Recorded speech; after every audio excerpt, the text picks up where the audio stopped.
yang namanya manunggaling kawula lan Gusti, menyatunya hamba dengan Tuhan, itu bukan Anda individu ketemu sama Tuhan. Karena kalau itu cuma urusan Anda sama Tuhan, ngapain jadi teori sosial? Ngapain dia ngomongin ke orang? Itu sudah urus-urus sendiri, mau ketemu Tuhan, mau ketemu hantu, terserah kamu. Tapi kalau sudah menjadi teori ilmu sosial, berarti dia harus bermakna sosial. Itu berarti ya politik, ya kebudayaan, ya ekonomi, ya segala macam. Maka manunggaling kawula lan Gusti itu artinya adalah menurut tafsir Ma'iyah, Allahumma salli wa sallim ala sayyidina wa maulana wa habibina Muhammad. Jadi saya kemarin dikasih tahu oleh Sabrang, jadi yang ditawarkan Ma'iyah itu bukan data, bukan materi ilmu, yang nomor satu bukan itu. Bukan tafsirnya, bukan cara berpikirnya yang nomor satu, tapi keseimbangan antara semua itu. Hidup itu adalah balance. Anda baca surat Ar-Rahman juz 27. Jadi misalnya Anda, kalau ini tadi pentas kesenian, maka orang yang nonton pentas kesenian, dia hanya punya satu poin, yaitu enak apa tidak, bagus apa tidak, aransemennya oke apa enggak, kan begitu. Tapi kalau di Kenduri Cinta, ada keseimbangan antara faktor A, faktor B, faktor C, dan lain sebagainya. Jadi semuanya menjadi sangat indah karena Anda orang yang punya keseimbangan hidup. Anda tidak menuntut mereka, misalnya gitarnya, sulingnya, nyanyinya, segala macam, Anda tidak menuntut secara estetik, artistik sampai tingkat yang sebagaimana orang berkesenian. Karena Anda punya faktor yang lain yang menyeimbangkan diri Anda, yaitu Anda punya cinta, rasa untuk menikmati semua yang kita alami ini bersama-sama, simpati, kemanusiaan, rasa memiliki kenduri cinta, dan lain sebagainya. Itu yang namanya keseimbangan. Jadi saya kira kunci yang utama adalah jangan sampai kehilangan keseimbangan hidup. Artinya jangan melihat orang dari depan saja, dari belakang saja, atau dari samping saja, dari atas saja, atau dari bawah saja. Anda harus melihat hidup ini sebagai sebuah keseluruhan, sehingga Anda tetap berada pada titik imbang. Itu kira-kira gitu ilmunya. Nggak usah difahami sekarang, tapi ingat aja bahwa harus berada pada titik imbang, titik mizan dalam hidup Anda. Mengalami apa saja. Kalau Anda rugi dagang, terus Anda hanya punya kerugian dagang, Anda akan hancur. Tapi Anda harus punya kesadaran tentang dimensi-dimensi yang lain di luar kerugian itu, maka Anda menemukan titik imbang kembali. Hidup adalah mizan, hidup adalah keseimbangan. Alam semesta ini diciptakan Allah di dalam satu sistem yang maha seimbang. Satu. Yang kedua, lagu yang kedua tadi Ibu, Keramat. Kuburan kali.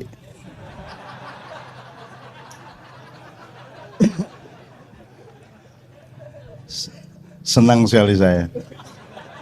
Gini, ilmunya begini. Kalau Anda ditanya, ada kalimat al-jannatu tahta aqdamil ummahat. Surga itu terletak di bawah kaki ibu. Kalau Anda ditanya begini, itu kalimat, itu hadis ya? Apa? Itu hadis untuk ibu apa untuk anaknya? Jawabnya gimana? Coba, untuk anak, terus untuk ibu. Boleh saya minta jawaban, kenapa untuk anak? Supaya anak lebih berbakti sama ibu. Supaya lebih berhati-hati berbakti. Berbakti. Oke, sip. Kenapa untuk ibu? Setiap ibu harus menciptakan surga bagi anaknya. Sip, tepuk tangan. Oke. Sekarang yang benar yang untuk anak apa untuk ibu? Itu yang namanya titik imbang. Nah, definisinya sederhana. Kalau Anda seorang anak, maka hadis itu untuk ibu. Untuk kepentingan ibu. Kalau Anda seorang ibu, hadis itu untuk kepentingan anak, kan sederhana toh? selama ini dalam cara kita berilmu modern, royoan. Yang benar itu untuk ibu atau yang benar untuk anak. Di Ma'iyah cara berpikirnya tidak begitu, mencari titik imbang. Kalau Anda seorang anak, setiap ayat Allah, hadis Rasulullah itu untuk kepentingan ibumu. Kalau Anda ibu untuk kepentingan anakmu, kan begitu. Ibu saya sendiri menafsirkan karena dia ibu itu untuk kepentingan anak. Jadi surga di bawah telapak kaki ibu itu terapannya pada ibu adalah jangan sampai ibu punya pikiran buruk kepada anaknya, jangan sampai keluar terbersit kutukan atau doa yang buruk kepada anaknya, karena sedikit saja ibunya marah, mangkel, dan negatif pikirannya maka akan berakibat buruk pada anaknya. Demikian juga anak harus diterapkan itu untuk kepentingan ibu. Begitu tidak hanya anak sama ibu, ya anak sama bapak, bapak sama ibu, individu sama masyarakat, masyarakat sama individu, negara sama rakyat, rakyat sama negara. Kalau kita punya titik imbang di segala urusan, maka itu yang namanya baldatun thayyibatun warabbun ghafur. Nah, selama ini semua perdebatan di medsos itu selalu yang benar itu kuku kuryuk, bukan kongkorongkong.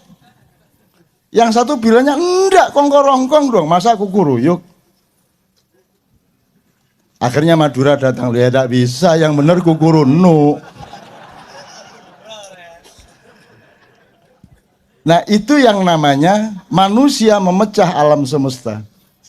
Alam semesta itu adalah sebuah ekosistem yang seimbang satu sama lain, maka jadikanlah dirimu adalah alam semesta yang seimbang, karena di dalam dirimu ada makrokosmos. Kalau engkau tidak seimbang, seluruh alam semesta menjadi tidak seimbang. Gampang saja, begitu kamu pusing kepalamu, sinimu terbentur, itu dunia kan menjadi berapa? Duk gitu terus berapa? Dunia menjadi satu apa dua? Menjadi banyak kan? Panca indera saja sudah langsung menipu Anda, apalagi batin Anda, mental Anda, psikologi Anda. Jelas ya, mudah-mudahan ya. Jadi nanti Anda mengalami apa saja, kembali ke titik imbang, titik keseimbangan. Oke. Negara ini tugasnya pemimpin adalah menjaga jangkar yang menyeimbangkan seluruh kuda-kuda kapal di atas air itu. Gunanya presiden bukan untuk ngurusin migas, bukan untuk ngurusin perekonomian, pajak. Dia yang menjaga keseimbangan dari semua kegiatan-kegiatan kementeriannya. Itu yang horizontal. Yang vertikal di dalam kebudayaan Jawa disebut manunggaling kawula lan Gusti. Itu maknanya bukan Anda terus ketemu Allah di Gunung Lawu, Allah pakai serban. Terus ada lagi yang kejawen, Allah ternyata pakai belangkon. Yang namanya manunggaling kawula lan Gusti, menyatunya hamba dengan Tuhan, itu bukan Anda individu ketemu sama Tuhan. Karena kalau itu cuma urusan Anda sama Tuhan, ngapain jadi teori sosial? Ngapain dia ngomongin ke orang? Itu sudah urus-urus sendiri, mau ketemu Tuhan, mau ketemu hantu, terserah kamu. Tapi kalau sudah menjadi teori ilmu sosial, berarti dia harus bermakna sosial. Itu berarti ya politik, ya kebudayaan, ya ekonomi, ya segala macam. Maka manunggaling kawula lan Gusti itu artinya adalah menurut tafsir Ma'iyah, kalau engkau menjadi suami, kawulamu kan istri sama anakmu. Kalau rumah tangga berarti ya pembantumu, siapapun yang ikut di rumahmu. Kalau engkau presiden berarti semua rakyatmu. Kalau engkau wali kota, semua rakyatmu di Kota Madya itu. Kalau engkau gubernur, semua rakyatmu di provinsi. Kalau engkau pemimpin, maka Tuhan sama yang kamu pimpin harus menyatu di dalam hatimu. Gitu loh. Kalau saya disuruh ngomong seperti ini, selama saya ngomong berarti saya yang mimpin keseimbangan. Maka ketika saya ngomong, saya tidak boleh menyakiti Tuhan dan tidak boleh menyakiti orang KC. Jadi kalau saya menyakiti orang KC, saya dimarahi Tuhan dan kena akibat semuanya. Dan kalau saya menyalahi Tuhan, Anda akan ikut sakit. Jadi Tuhan sama Anda harus menyatu di dalam diriku. Manunggaling kawula lan Gusti di dalam diri saya. Itu makna sosial, makna kepemimpinan, bukan makna individu ketemu Tuhan di Gunung Lawu. Gitu ya. Maka dia menjadi teori ilmu sosial, manunggaling kawula. Jadi itu bukan urusan kebatinan, itu urusan kepemimpinan politik, kepemimpinan pemerintahan. Itu. Makanya kalau cari presiden namanya manunggal gitu ya. Gal, ya penggal gitu.